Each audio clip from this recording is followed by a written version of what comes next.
Okay, this is kind of a separate lecture, a little shorter, um, and I deliberately separated them because if you're like me, you can only kind of hang in there so long with someone lecturing via any kind of recorded effort. And I just wanted to kind of walk you through. Let's pretend for a minute. Let's pretend that you are assigned to write a literary analytical essay over the short story and poem you read your first week. What would you do? How would you even begin? Well, the first thing you would do is probably get out your terminology sheets, your short story terms and your poetry terms, and kind of choose what you think. You can't go through every term in a very short essay. You want to develop. You want depth, not just a comment on all of the terms used. So you would kind of evaluate which terms you think the author relied on the most to arrive at his or her narrative argument. So let's say, again, that you're working with the short story, There Will Come Soft Rains. And you'd get out your short story terms, review them. Here's what I'd go with. And certainly it's optional, kind of depending on what you see in the story that would help you make sense of it. In an introductory paragraph, you would, of course, want to mention the author and the title of the story, a little sentence or two kind of background of the story, a little summary. So let's say that your essay was quite well done, and I recommended to you that you submit it to the Freelancer Committee for publication. The Freelancer is the literary journal at Amarillo College, and student works are chosen for publication. It's very nice to have on your resume that, I was published in a college journal. My point here is that, I don't know, these freelancer copies are distributed around the college and on tables when we have a normal year, whenever that will be.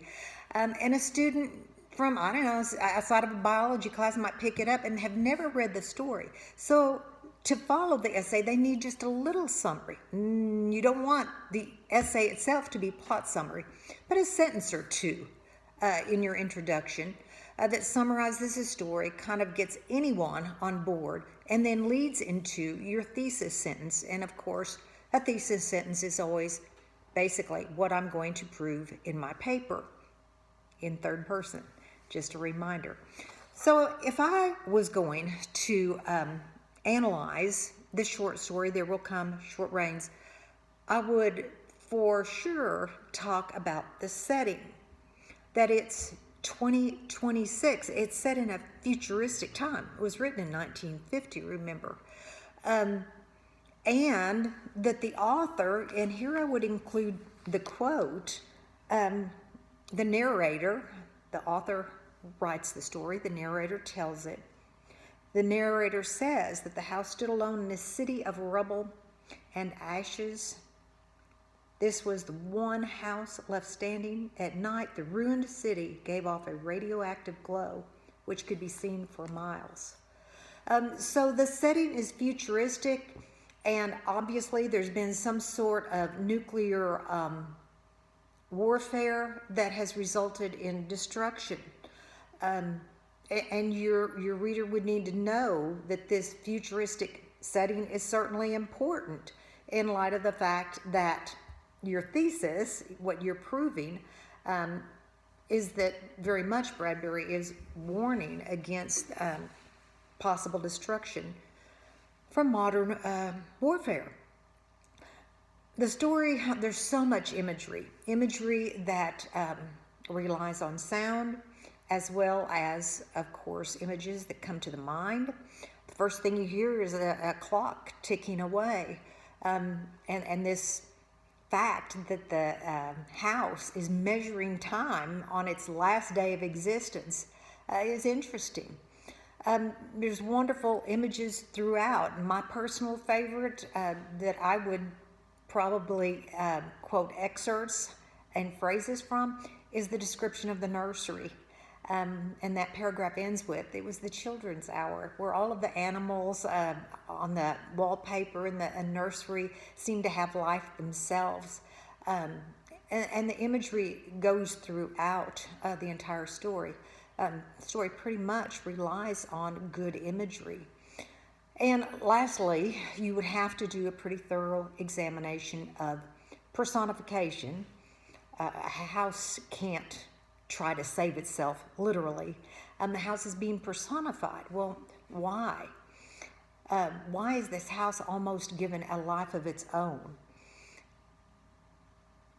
Because, here we go with this digging down, this house is symbolic of the very last bit of civilization being consumed, nothing after remaining. So by the time you got through with a developed introduction leading to a thesis, maybe a paragraph about the setting, another body paragraph talking about all of the imagery and how it emphasized the emptiness of the home and the robotic nature of the home.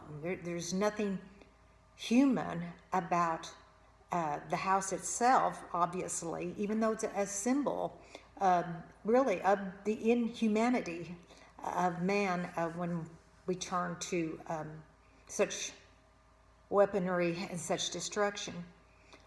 And after you've done a body paragraph on the setting and then talked about the imagery, you could move to personification and kind of wrap all that up. Tack on a little concluding paragraph and a conclusion in an essay.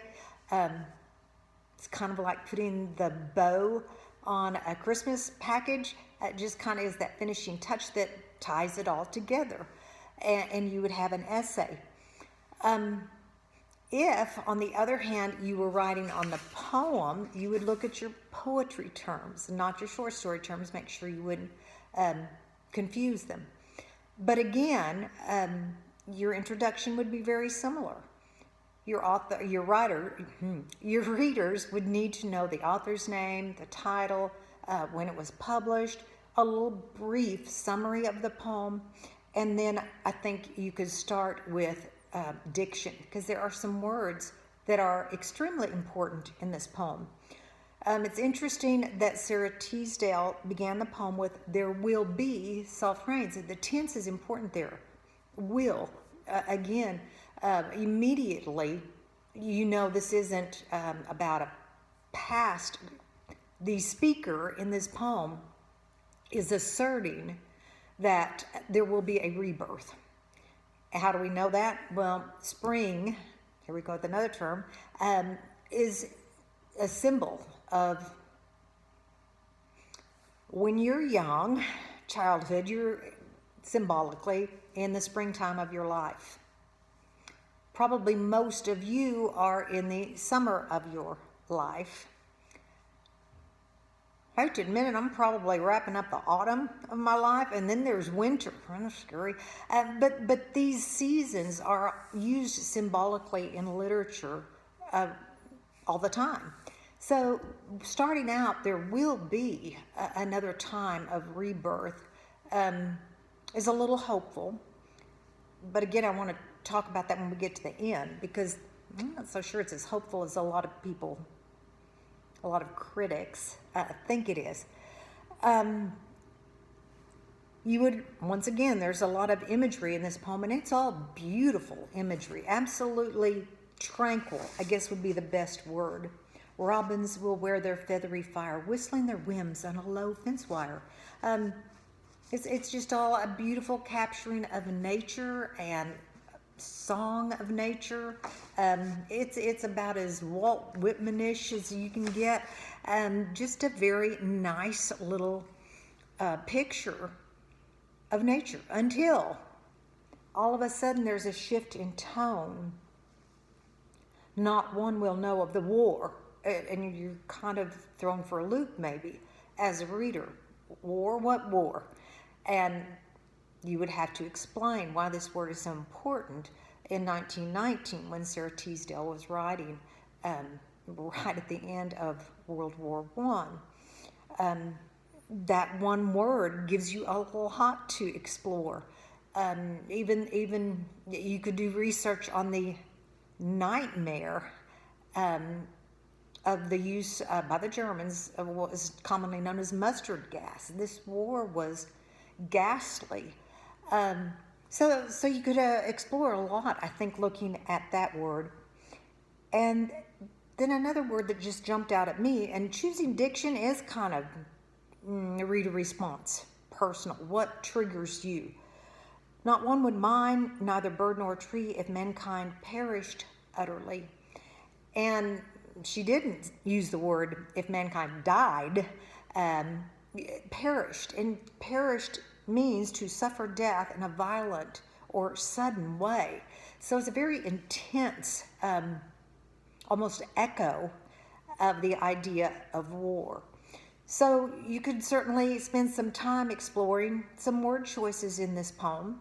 The three I just went over, just some, that would certainly give you adequate analysis. So you've got imagery and diction, and then the idea at the end, again, I think, going back to springtime. So the symbol of spring begins the poem and ends the poem. However, spring herself, when she woke at dawn, after humankind has perished utterly, would scarcely know that we were gone. Which sounds almost, well, now we go to another one, Wordsworthian. It just, nature is in and of itself worth not only contemplating or appreciating, but, well, here we go with the idea of Mother Nature. It's almost a personification for many. But the reality is, she's right, no one would care because no one would be here to even appreciate nature. What good is the beauty of nature if there's no one left to appreciate it? So I'm not so sure the poem is as hopeful as one might think. Of course, in both works, you could talk about the irony of the title, because there will come soft rains is kind of ironic when one is talking about utter destruction. There has been hellfire on earth, hailstones raining from the skies, more in line with the accurate goings on of the plot or the poem. However, the idea is certainly being played with in the title. There's some discrepancy in the idea of this soft gentleness when the topic under description, under address, is war. And again, you would wrap it up with a conclusion and you'd have your essay. So I hope that gives you a little idea about how you would actually work through the application of literary terms when applied to either a short story or a poem, and kind of maybe come back to this when you get started, because you will be doing this little activity, fun activity. Have a good week. Bye.